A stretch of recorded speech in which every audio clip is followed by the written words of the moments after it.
Hello friends, आज आमे माने बीजगणितर सरल सह समीकरणर केतोटी नोट्स विषय रे जानिबा जहाँकि तुम मानकर मैट्रिक परीक्षा रे निश्चित भाव में उपयोगी होइथिबो।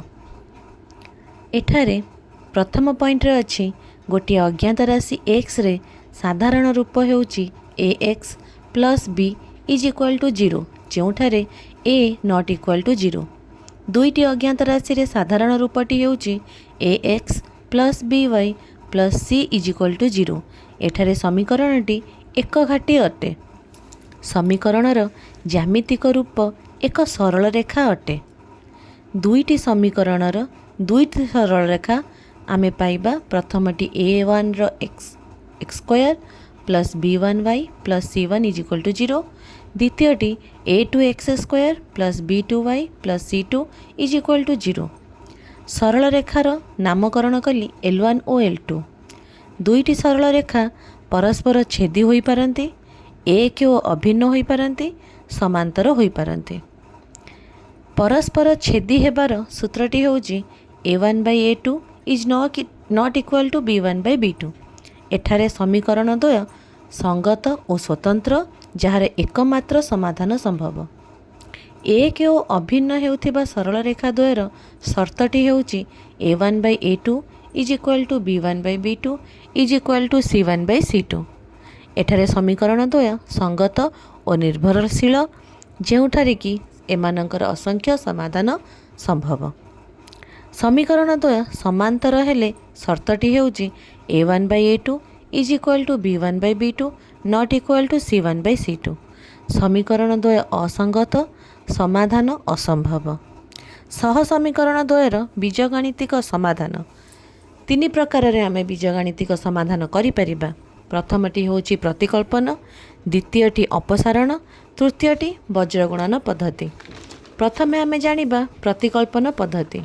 दुईटी समीकरण को नेले a1x plus b1y plus c1 is equal to 0 प्रथम समीकरण, a2x plus b2y plus c2 is equal to 0 द्वितीय समीकरण।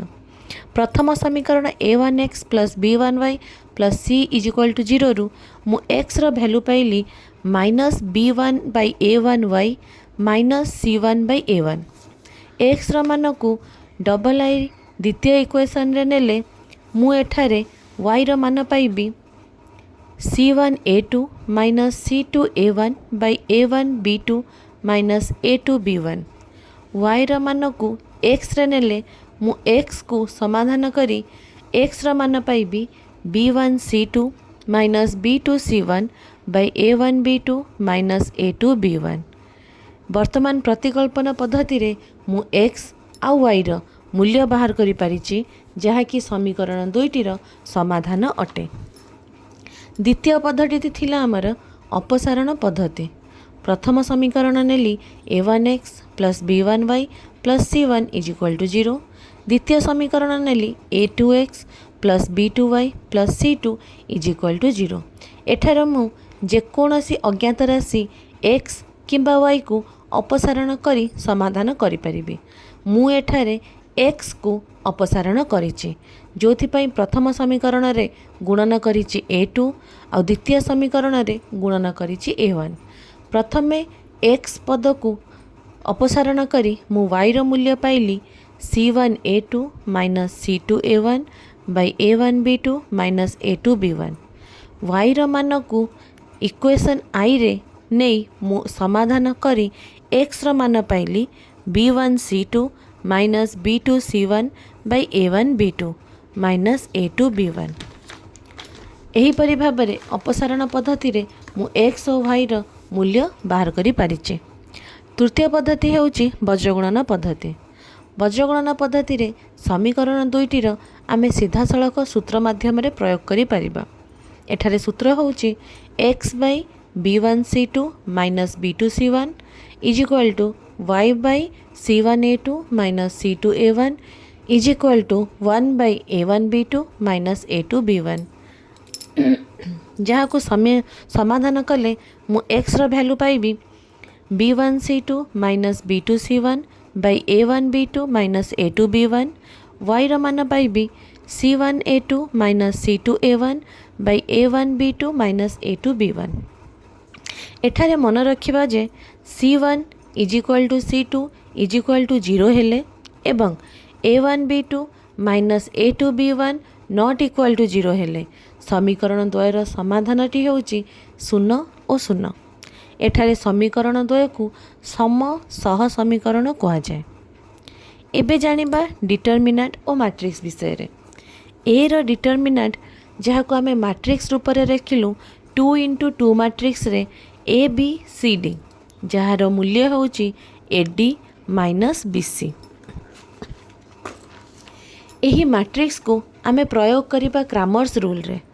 क्रामर्स रूल रे प्रथमे ध्रुव राशि पद दुईटी को डाहाण पार्श्व को नहीं जिबा तेबे मोर समीकरण दुईटी परिवर्तन होई जिवो a1x plus b1y is equal to minus c1 a2x plus b2y is equal to minus c2।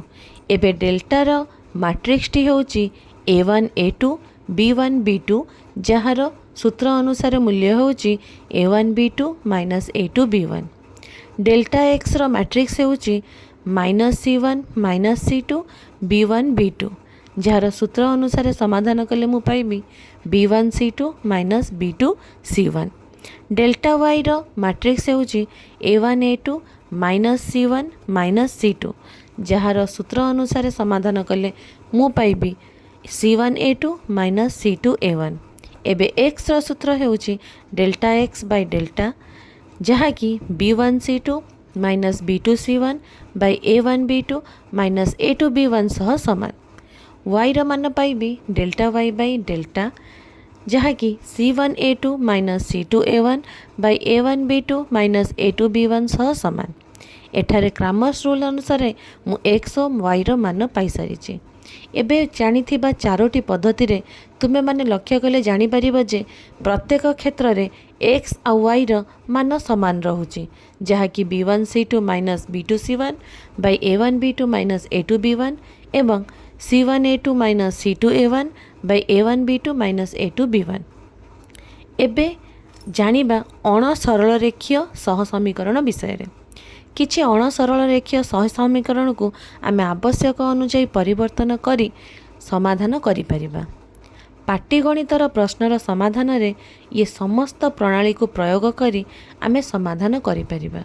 पिला माने एई नोट्स को टिके भल भाबरे जानी पढ़ी आ मने रखी परीक्षा को निश्चय जीव एवं निजर परीक्षा को सफल कराइब। धन्यवाद।